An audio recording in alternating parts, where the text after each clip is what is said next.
नमस्ते बच्चों, कैसे है? कैसी चल रही है पढ़ाई? मैं उम्मीद करता हूँ आप सब अपना अपना क्लास विद्यालय को आ रहे हैं और जो कोई घर में है उनके लिए तैयार करना अनिवार्य मैं समझ रहा हूँ। आज मैं 7वीं कक्षा के हिंदी विषय को लेकर फिर आपके सामने उपस्थित हूँ। मैं हूँ अनंत नायक। बच्चों, हर एक व्यक्ति के जीवन में कुछ न कुछ शौक रहता है। ऐसा शौक के बारे में मैं आज बताने जाता हूँ। ये देखो, ये क्या दिखाई दे रहा है? मछली का खाना। हाँ, ये क्या है? मछली है। मछली किसी को पसंद होता है तो किसी को नहीं पसंद होता है। ये देखो, एक राजा है जिसे अभी अभी दिखाया हुआ चित्र में जो मछली थी वो बहुत पसंद आता था, खाने के लिए बहुत पसंद था उनको। और एक शौक का मतलब रुचि, पसंद था वो गाना गाने का। तो आइए हम इस कथा के बारे में ज़्यादा से ज़्यादा जानकारी प्राप्त करेंगे। इस कथा का नाम है आधा पुरस्कार। आधा पुरस्कार। पुरस्कार मतलब प्राइज। आधा प्राइज, हाफ प्राइज। तो मैं आप सबको विनती करता हूँ कि आप सब अपने अपने किताब ले लीजिए। किताब रखकर पेज नंबर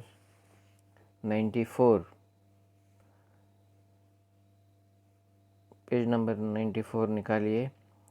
मैं इस कथा का आदर्श वाचन करूँगा और आप सुनिएगा। राजा भानु प्रताप को 2 चीज़ों का बहुत शौक था। वह था मछली खाना और गाना सुनना। एक बार राज दरबार का गायक किसी बात से रूठ कर चला गया और उसी वर्ष गर्मी इतनी पड़ी कि राजमहल के आसपास की सभी नदियाँ, झीलें और तालाब नदी आदि सूख गए। कुछ समय बाद राजा को भोजन में मछली मिलना बंद हो गया। राजा ने सारे राज्य में ऐलान करवाया कि जो भी उसके लिए मछली लाएगा उसे मुंह मांगा पुरस्कार दिया जाएगा। आगे बढ़ता हूँ बच्चों। राजा भानु प्रताप के राज्य में ही दूर समुद्र के किनारे एक गांव में कैलाश नाम का एक युवक रहता था। कैलाश बहुत बुद्धिमान और कुशल मछुआरा था। वह गीत भी मधुर गाता था। राजा का ऐलान सुनकर वह बहुत खुश हुआ। डोंगी से गहरे समुद्र में गया और एक बड़ी सी मछली पकड़कर ले आया। वह राजा से मिलने पहुंचा। राजद्वार पर पहुंचते ही पहरेदार ने उसे रोका। बहुत प्रार्थना करने पर भी जब वह नहीं माना तो कैलाश लौटने लगा।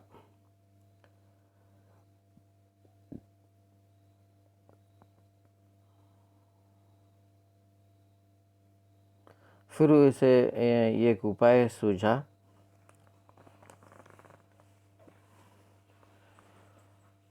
उसने पहरेदार से कहा, आप मुझे अंदर जाने दे। वहाँ जो भी पुरस्कार मिलेगा उसका आधा हिस्सा पहले आपको दूंगा। पहरेदार तैयार हो गया। राजा तो मछली पाकर फूले न समाया। उन्होंने कैलाश से पूछा, बताओ क्या पुरस्कार चाहिए? कैलाश ने विनती की, महाराज पहले आप मेरा गीत सुन लीजिए, तब पुरस्कार मांगूंगा। कैलाश का मधुर गीत सुनकर तो राजा और भी प्रसन्न हो गए। उन्होंने कैलाश से दुगना पुरस्कार मांगने को कहा। कैलाश ने हाथ जोड़कर कहा,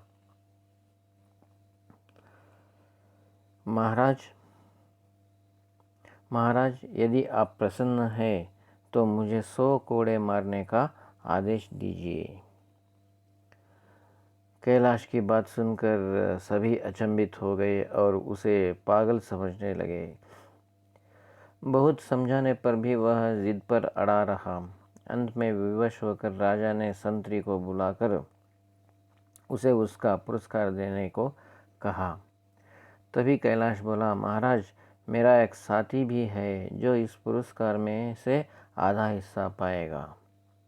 पहले उसे उसका हिस्सा देने का मेरा वादा है, इसलिए पहले आप उसे बुलवाकर उसका हिस्सा उसे दे दीजिए। पहरेदार को बुलवाया गया। पहरेदार गिड़गिड़ाते हुए राजा के पैरों पर गिर पड़ा और क्षमा मांगने लगा। राजा ने सारी बात जानकर उसे कारागार में डाल दिया और कैलाश की बुद्धिमानी से प्रसन्न होकर उसे अपना मंत्री बना लिया। तो बच्चों, मैं उम्मीद करता हूँ समझ में आया होगा। आगे बढ़ते हैं। राजा भानु प्रताप को दो चीज़ों का बहुत शौक था। शौक का मतलब रुचि, हॉबी। उसे मछली खाना और गाना सुनना बहुत इंटरेस्ट था, रुचि था, पसंद था।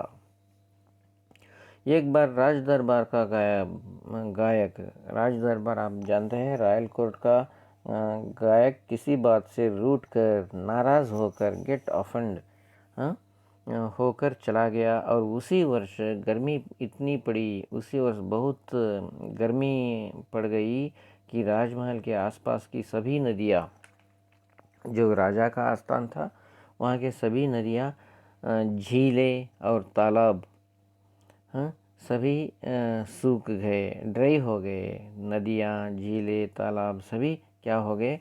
ड्राई हो गए, सूख गए। कुछ समय बाद राजा को भोजन में मछली मिलनी बंद हो गई। कुछ समय के बाद क्या हो गया? राजा को खाने में मछली मिलना बंद हो गई। राजा ने सारे राज्य में ऐलान करवाया। राजा ने क्या किया? सारे राज्य में ऐलान करवाया। ऐलान का मतलब घोषण करवाया कि जो भी उसके लिए मछली लाएगा उसे मुंह मांगा पुरस्कार दिया जाएगा। पुरस्कार जो कोई व्यक्ति उसके लिए मछली ला कर देगा उसे क्या मिलेगा? मुंह मांगा। वो जो कोई मांगता है उसे पुरस्कार के रूप में, प्राइज के रूप में, इनाम के रूप में दिया जाएगा। राजा भानु प्रताप के राज्य में ही दूर समुद्र के किनारे एक गांव में कैलाश नामक का एक युवक रहता था। राजा के राज्य में ही दूर, थोड़ी सी दूर में, समुद्र के पास, समुद्र के किनारे पर एक छोटा सा गांव में कैलाश नाम का एक युवक रहता था। कैलाश बहुत ही बुद्धिमान और कुशल मछुआरा था। ये कैलाश कैसा आदमी था? बहुत बुद्धिमान आदमी था, बहुत कुशल मछुआरा था। वेल फिशरमैन भी था वो। वह गीत भी मधुर गाता था। राजा का ऐलान सुनकर वह बहुत खुश हुआ। राजा का ये ऐलान, घोषण जो था, वो उससे अनाउंसमेंट, घोषण मीन्स अनाउंसमेंट, ऐलान मीन्स अनाउंसमेंट सुनकर वो बहुत खुश हो गया। और डोंगी से गहरे, डोंगी मतलब एक छोटी सी नाव, एक स्मॉल बोट को लेकर वो गहरे डीप समंदर में गया और एक बड़ी सी मछली पकड़ कर ले आ जाता है। वह राजा से मिलने पहुंचा। राजद्वार पर पहुंचते ही पहरेदार ने उसे रोका। बहुत प्रार्थना करने पर भी जब वह नहीं माना तो कैलाश लौटने लगा। वो क्या करता है? मछली पकड़कर लेकर आ जाता है और राजा से मिलने के लिए आता है। राजद्वार पर पहुंचते ही उसे पहरेदार, जो वॉचमैन, सैनिक रक्षक जो होते हैं, उसे रोक देता है और बहुत विनती, रिक्वेस्ट, प्रार्थना करने पर भी वो नहीं छोड़ता है। तब कैलाश को एक उपाय सूझता है। उसने पहरेदार से कहता है, आप मुझे अंदर जाने देंगे तो आप मुझे अंदर जाने देंगे तो जो भी पुरस्कार मिलेगा उसका आधा हिस्सा पहले आपको दूंगा। अगर आप मुझे अंदर जाने दोगे तो अंदर मुझे जो कुछ भी प्राइज़ मिलेगा, इनाम मिलेगा, उसमें से आधा हिस्सा, हाफ ऑफ द पार्ट मैं आपको दे दूंगा करके वो बोलता है। पहरेदार तैयार हो जाता है। राजा तो मछली देखकर फूले न समा, बहुत खुश हो जाता है। राजा मछली देखकर बहुत खुश हो जाता है। उन्होंने कैलाश से पूछा, बताओ क्या पुरस्कार चाहिए। मछली देखते ही राजा बोलता है, come on tell me what you want, क्या चाहिए तुम्हें पुरस्कार क्या चाहिए। कैलाश ने विनती की, महाराज पहले आप मेरा गीत सुन लीजिए, महाराज आप मेरा गीत भी सुन लीजिए, तब पुरस्कार मैं मांगता हूँ। कैलाश का मधुर गीत सुनकर राजा और भी बहुत खुश हो जाता है, संतोष हो जाता है, प्रसन्न हो जाता है। उन्होंने कैलाश से दुगना पुरस्कार मांगने को कहता है। राजा गीत सुनकर एक तो मछली लेकर बहुत खुश हो जाता है, तभी पुरस्कार देने के लिए राजा तैयार हो जाता है। फिर गीत सुनकर राजा बोलता है, मैं दुगना देता हूँ, डबल देता हूँ, पुरस्कार क्या चाहिए मांगो करके बोलता है। कैलाश ने हाथ जोड़कर कहा, महाराज यदि आप प्रसन्न हैं तो मुझे 100 कोड़े मारने का आदेश दीजिए। महाराज अगर आप प्रसन्न हैं तो, आप खुश हैं तो मुझे 100 कोड़े का मतलब क्या है, चाबुक, जो कन्नड़ में चाटी बोलते हैं, विप्स से 100 कोड़े मारने का आदेश दीजिए। कैलाश की बात सुनकर सभी अचंभित हो जाते हैं। अचंभित मीन्स आश्चर्यचकित हो जाते हैं, सरप्राइज्ड हो जाते हैं और उसे पागल मीन्स मैड समझते हैं। बहुत समझाने पर भी वह जिद पर अड़ा रहता है। अंत में विवश होकर राजा ने संतरी को बुलाकर, संतरी का मतलब रक्षक, सेंट्री, वो संतरी को बुलाकर उसे उसका पुरस्कार देने का कहता है।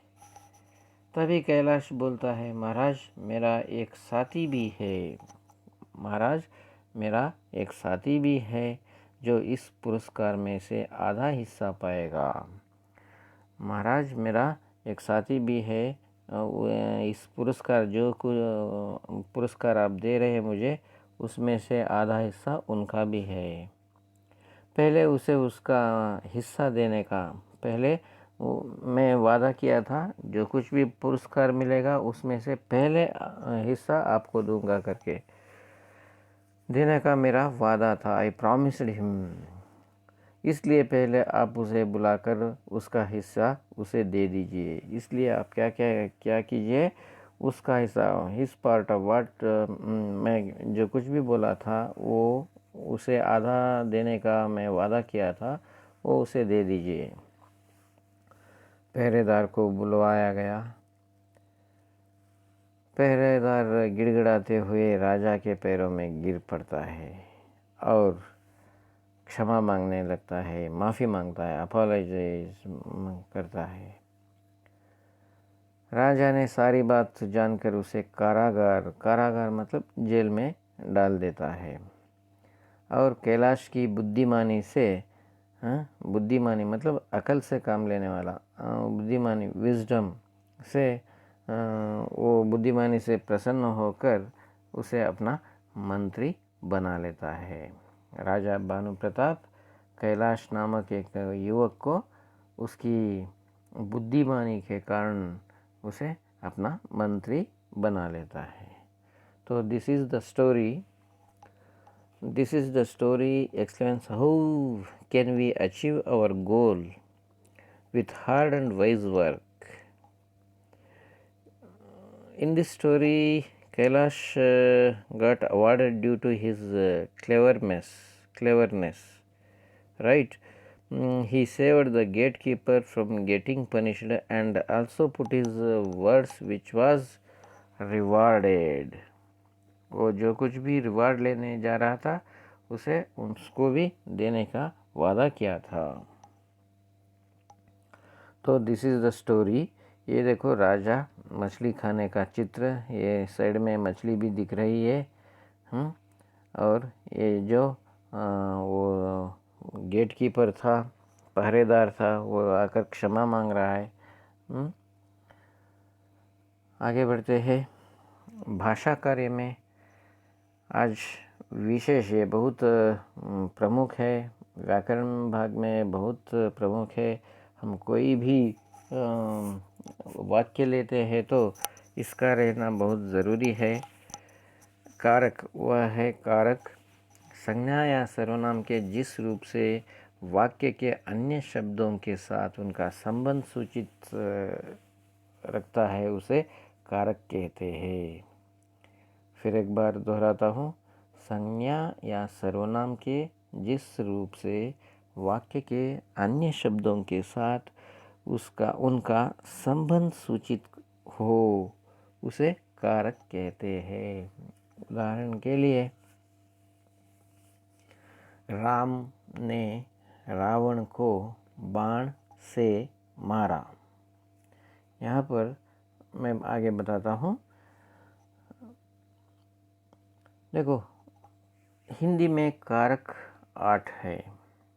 ये जो यहाँ पर है कारक है, ये जो उनकी चिन्ह है, विभक्तियाँ। कर्ता कारक ने, उसका विभक्ति चिन्ह है ने। कर्म कारक को, करण कारक से, संप्रदान कारक को, के लिए, अपादान कारक से, संबंध कारक का, के, की, अधिकरण कारक में, पर, संबोधन कारक है, अजी, अरे। तो बच्चों, यहाँ पर क्या है, मैं फिर एक आपकी किताब में से ही एक उदाहरण लेता हूँ। राजा ने कैलाश को अपनी इच्छा से मंत्री बनाया। मैं अभी अभी आपको एक वाक्य बताया था, राम ने रावण को बाण से मारा। ये पहले वाक्य है। देखो, राजा ने मतलब कर्ता कारक। कर्ता कारक का विभक्ति चिन्ह कौन सा है? राजा। राजा ने। कैलाश को, कर्म, किसका कर्म है? को। यहाँ पर कर्म पड़ रहा है, जिस पर कर्म पड़ रहा है। करण कारक, किससे? इच्छा से मंत्री बनाया। यहाँ कैलाश के लिए देखो, संप्रदान कारक। कैलाश के लिए बहुत खुशी की बात थी। यह सागर से, देखो अपादान कारक से, मछली लाया था। उसे मेहनत का, संबंध कारक का, के, की, पुरस्कार, मेहनत का पुरस्कार दरबार में, देखो अधिकरण कारक, दरबार में मिला। तब कैलाश ने, देखो, हे राजन आप महान है कहकर धन्यवाद किया। देखो, यहाँ पर क्या कर रहा है, क्या हो रहा है? संज्ञा या सर्वनाम के जिस रूप से उसका संबंध वाक्य के अन्य शब्दों के, वाक्य में क्रिया के साथ जाना जाए, उसे कारक कहते हैं। I hope all of you are understanding this. मैं उम्मीद करता हूँ, मैं समझ रहा हूँ कि आपको समझ में आ रहा हो। अगर आपको समझ में ना आए तो अभी तो स्कूल स्टार्ट हो चुकी है, आप आ सकते हैं। आकर फिर एक बार क्या, 2-3-4 बार भी आप मुझसे ये पूछ सकते हैं। इसके बारे में जो अनुमान आप व्यक्त कर सकते हैं, उसका डाउट भी आप क्लियर कर सकते हैं। ठीक है, तो इस अवधि का अंतिम कड़ी पर हम पहुंच चुके हैं। वो है गृह कार्य। राजा भानुप्रकाश को कौन सी दो चीज़ों का बहुत शौक था? राज दरबार से कौन रूठ कर चला गया था? ये दो प्रश्न है। इसका बहुत आसान से आप उत्तर दे सकते हैं। And I hope once again all of you are understanding what I have explained till now. Thank you. धन्यवाद.